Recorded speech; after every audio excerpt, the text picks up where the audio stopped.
Good morning, friends. I hope you all will be fine. I am your Hadish Faris from Cambridge Communication Center.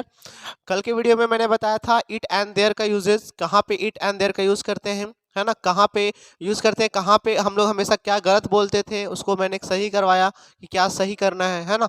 जैसे कि कल, आज Sunday है, कल Monday था, ये सब मैंने सेंटेंसेस जो डेली यूज़ करते हैं हम लोग सेंटेंस अपने घर पे, बाहर, फ्रेंड के साथ, वो सब सेंटेंस मैंने कल बताया था और आई होप आप लोग प्रैक्टिस करते होंगे उसके लिए इट एंड देयर को लेके। आज मैं आपको बताऊंगा सेंटेंस, सेंटेंस क्या होता है, इससे इंग्लिश कैसे बोलेंगे, क्योंकि हमारा रूल क्या था, जब हमने नॉन पढ़ा तो नॉन से इंग्लिश बोलना सीखा, प्रोनाउन पढ़ा तो प्रोनाउन से इंग्लिश बोलना सीखा, कल मैंने इट एंड देयर पढ़ा तो वहाँ से इंग्लिश बोलना सिखाया, अब मैं पढ़ा रहा हूँ आपको सेंटेंस तो यहाँ से भी इंग्लिश बोलना सिखाऊंगा।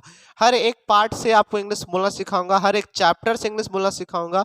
बस आपको क्या करना है, नोट डाउन करना है, प्रैक्टिस करना है। ओके, चलिए, सेंटेंस क्या होता है समझिए। A group of word that gives a complete meaning is called sentence. ठीक है, मतलब क्या है कि एक ग्रुप होगा, समूह होगा, किस चीज का समूह होगा, वर्ड का समूह होगा। ठीक है, किस चीज का समूह होगा, वर्ड का समूह होगा, जो कि क्या देगा, जो कि मतलब देना, जो कि क्या देगा, एक कंप्लीट मीनिंग देगा, कंप्लीट सेंस देगा, उसको क्या बोल देंगे हम लोग, सेंटेंस बोल देंगे। ठीक है, फॉर एग्जाम्पल, एग्जाम्पल के थ्रू समझते हैं कि क्या बोल रहे हैं हम। ठीक है, फॉर एग्जाम्पल बोलते हैं कि अगर मैं बोलूं इज बॉय इज आई, ठीक है, तो वर्ड ये भी है, ये भी है और इसको भी वर्ड बोलते हैं, तो तीनों वर्ड तो है, लेकिन ये सेंटेंस होगा नहीं होगा। चलिए और देखते हैं, अगर मैं बोलूं बॉय आर यू, ये भी वर्ड, ये भी वर्ड, ये भी वर्ड, इसका कोई मतलब होगा, ये सेंटेंस होगा, ये भी सेंटेंस नहीं होगा। क्यों नहीं हो रहा है सेंटेंस, क्योंकि इसका कोई मतलब ही नहीं है। बॉय आर यू का कोई मतलब नहीं होता है, बॉय इज आई का कोई मतलब नहीं होता है। अगर मैं लिखूं यू आर बॉय, आप इसको सेंटेंस मानेंगे कि नहीं, ये भी वर्ड, ये भी वर्ड, ये भी वर्ड, ग्रुप ऑफ वर्ड हो गया, है ना, ग्रुप ऑफ वर्ड हो गया, और इसका मतलब क्या होता है कि तुम लड़के हो, तो इसको हम सेंटेंस बोल देंगे।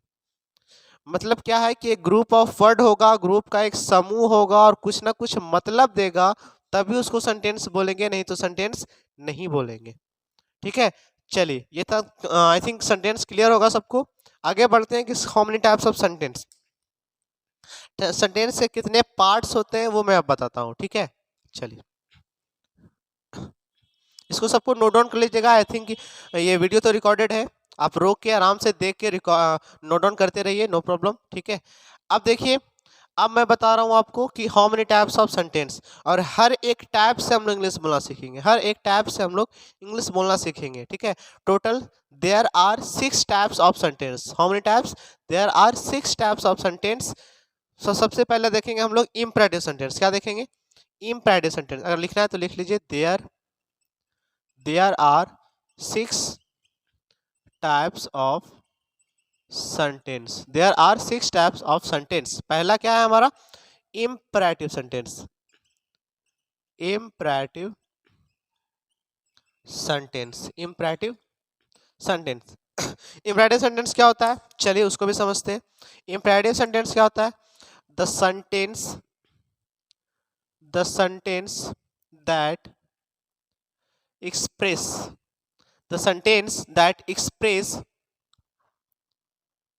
command, order, advice, suggestion, request, etc etc। ठीक है, मतलब क्या बोल रहा है कि इम्परेटिव सेंटेंस वैसा सेंटेंस है जो कमांड बताए, ऑर्डर के बारे में बताए, एडवाइस के बारे में बताए, सजेशन के बारे में बताए, रिक्वेस्ट के बारे में बताए, उसको क्या बोल देंगे, इम्परेटिव सेंटेंस। मतलब ठेठ भाषा में ये समझिए कि जिस सेंटेंस में आपको ऑर्डर दिखे, रिक्वेस्ट दिखे, कमांड दिखे, सजेशन दिखे, एडवाइस दिखे, उस सेंटेंस को आपको क्या बोलना है, इम्परेटिव सेंटेंस। क्या बोलना है, imperative sentence. Okay, imperative sentence पहचानने का सबसे आसान तरीका कि कोई भी सेंटेंस के लास्ट में आपको ओ मिलेगा। क्या मिलेगा, ओ। किसी भी सेंटेंस के लास्ट में अगर आपको ओ मिलता है तो डायरेक्ट क्या बोल दीजिए, वो क्या है, इम्परेटिव सेंटेंस है। फॉर एग्जाम्पल के थ्रू समझते हैं, बोलेंगे कि वहां वहां जाओ, क्या बोल देंगे, वहां जाओ, लास्ट में क्या आया, ओ। अब इसको बनाने का तरीका, अब कुछ हम स्ट्रक्चर देते हैं कि आपको बनाने में आसानी हो, ठीक है, बनाने में आपको आसानी हो। सबसे पहला स्ट्रक्चर V1 प्लस ऑब्जेक्ट, ठीक है, V1 प्लस ऑब्जेक्ट। दूसरा डोंट प्लस, अच्छा आराम से बड़ा बड़ा लिख देते हैं, ओके, इसको आराम से लिख देते हैं। आई थिंक ये कंप्लीट होगा, हटा दें, चलिए ठीक है, इसको हटाते हैं, ठीक है, डेफिनेशन भी हटाते हैं हम, ठीक है। चलिए समझते हैं कि कैसे बनाएंगे सेंटेंसेस वगैरह, वो समझते हैं, ओके।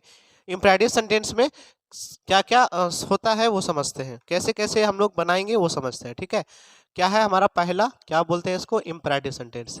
इम्परेटिव सेंटेंस, इसको सीखते हैं कि इससे इंग्लिश कैसे बोलना है, ठीक है। सबसे पहले मैं आपको लिखवाता हूँ स्ट्रक्चर।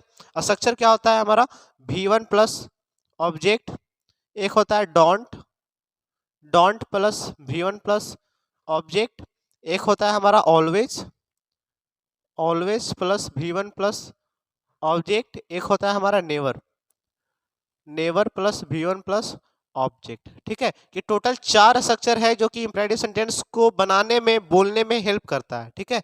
अब बनाते हैं, कैसे बनेगा सर वो देखिए। अब बोलेंगे वहां जाओ, यही था हमारा सेंटेंस, वहां जाओ। तो स्ट्रक्चर के अनुसार क्या बोल रहा है, हमको पहले V1 चाहिए, इसका हिंदी क्या होता है मत, इसका क्या होता है हमेशा, क्या होता है हमेशा, इसका क्या होता है कभी नहीं, क्या होता है कभी नहीं। तो क्या बोल रहा है, हमको क्या चाहिए, पहले वर्ब चाहिए। तो वर्ब वहां होता है या जाओ, कोई काम को ये वर्ब बोलते हैं, वर्ब किसको बोलते हैं, काम को, क्रिया को, एक्शन को, है ना, कल बताए थे। तो जाओ, जाओ मतलब क्या होता है जाना, जाना गो। V1 हम लिख दिए, वर्ब पहले बोला लिखने के लिए, वर्ब हम पहले लिख दिए। उसके बाद क्या बोल रहा है ऑब्जेक्ट, तो ऑब्जेक्ट क्या हो गया हमारा वहां, तो गो देयर, कंप्लीट। अब बोलेगा कि वहां मत जाओ, वहां मत जाओ, तब क्या बोलना है आपको, डोंट गो देयर, ठीक है, यहां तक कंप्लीट। अब बोलेगा कि वहां हमेशा जाओ, क्या जाओ, हमेशा जाओ, तो बोलना है आपको ऑलवेज गो देयर। अब बोलेगा वहां कभी मत जाओ, तो क्या बोलना है आपको, नेवर गो देयर, है ना, नेवर गो देयर। सबको समझ में आया कैसे बनाएंगे।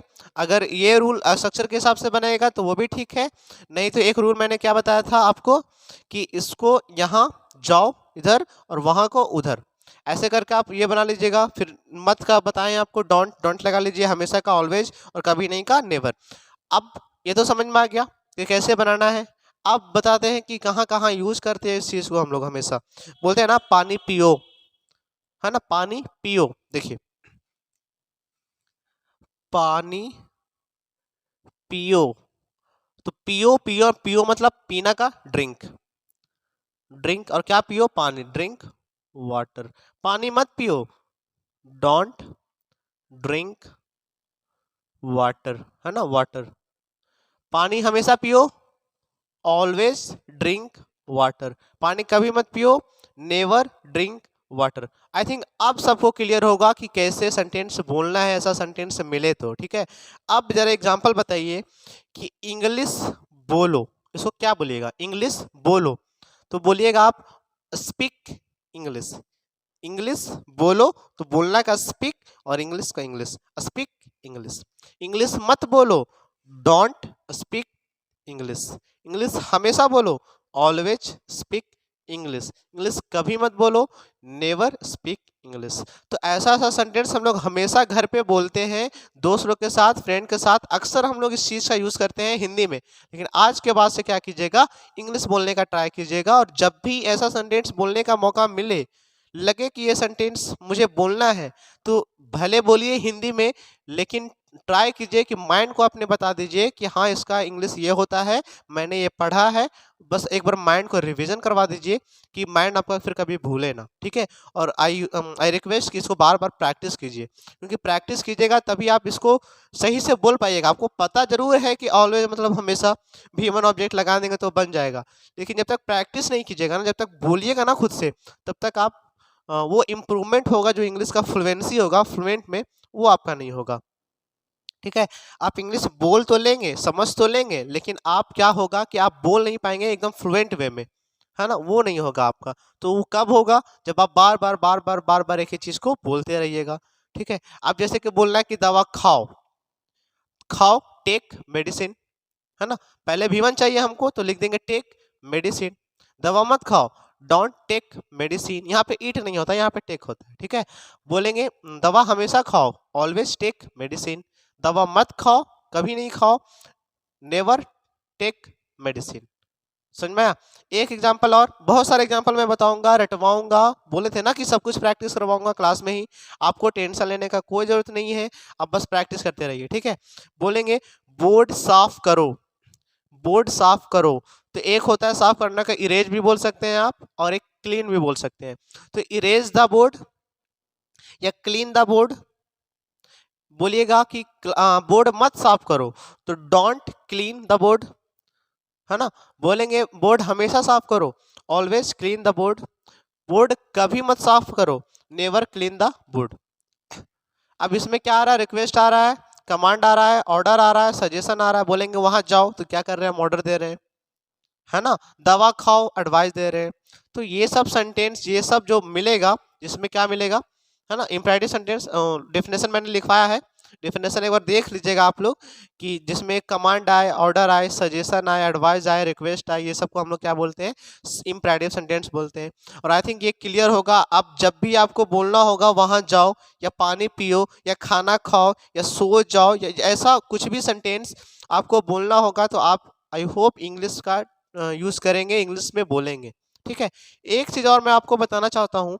एक वर्ड होता है, एक वर्ड होता है हमारा कमांड, जो इसी से रिलेटेड है, तभी मैं इसको बता रहा हूँ। ठीक है, एक होता है ऑर्डर, एक होता है ऑर्डर और एक होता है कमांड। दोनों में डिफरेंस क्या है, सो पहले बताइए। दोनों इंपरेटिव सेंटेंस में पढ़ाए अभी हम, कमांड, ऑर्डर, रिक्वेस्ट, सजेशन, है ना। तो बताइए दोनों में डिफरेंस क्या है।